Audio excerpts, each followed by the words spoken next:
everybody, EchoV here, and when it comes to the Pokemon franchise, one of the guaranteed things to happen is that the players will have likes and dislikes towards certain Pokemon.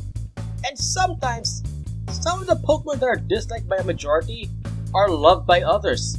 So for this video, I'll be talking about some Pokemon that I like that you probably don't.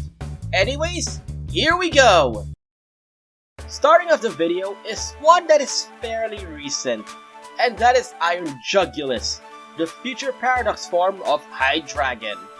While Hydreigon is a favorite among many players, its future paradox form is not, simply because one of the main criticisms I hear about it is that it's just a robotic Hydreigon, and while that criticism is fair and can honestly be applied to the rest of the paradox Pokemon forms, I personally have no issue with Iron Jugulous being just a robotic Hydreigon. I mean, it is what it's supposed to be, so it's not really offensive in any matter.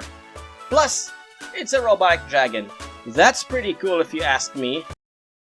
Next up is Druddigon, and this one is probably the dragon type that a lot of people seem to hate. I mean, besides the whole, why is this a dragon type Pokemon subgroup of dragons, but whatever.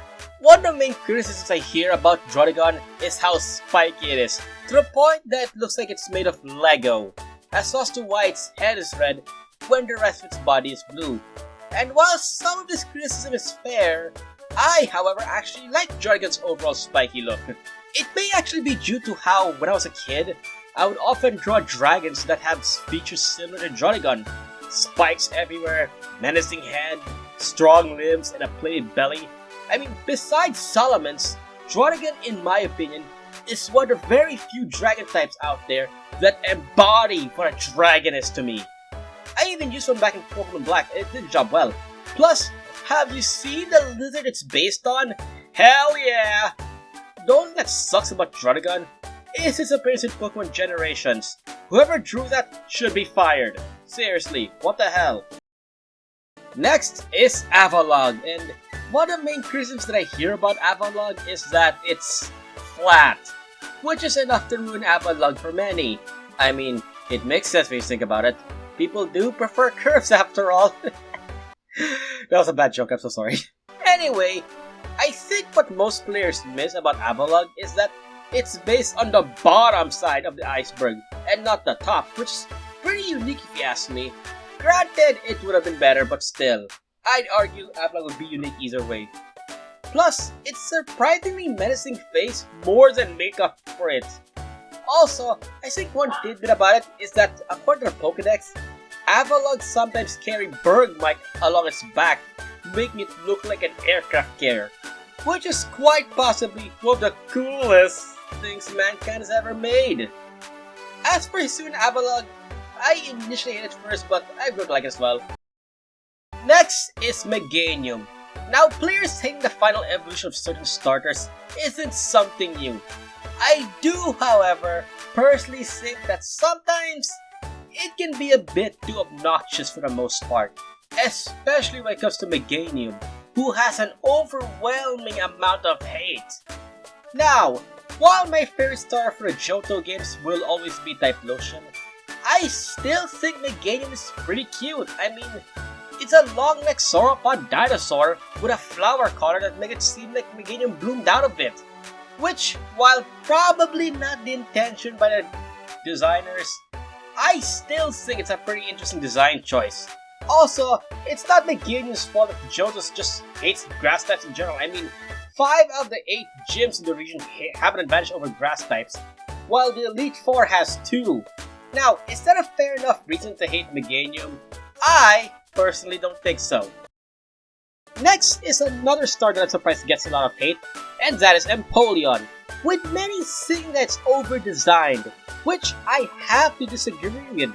I mean, while Torterra is my starter of choice for the Sinnoh region, I have to admit that Empoleon has one of the most awesome designs out of all the starters of the Sinnoh region. Actually, scratch that. Sinnoh in general has one of the best final star trio designs out there. Anyway, back to Empoleon, just look at it! The trident crest around its head, the claws on its wings looking very shiny, yet sharp enough to cut through anything. Also, considering that Empoleon is based on an Emperor Penguin, it really helps justify its design. I mean, Empoleon even looks royal, so there's that too.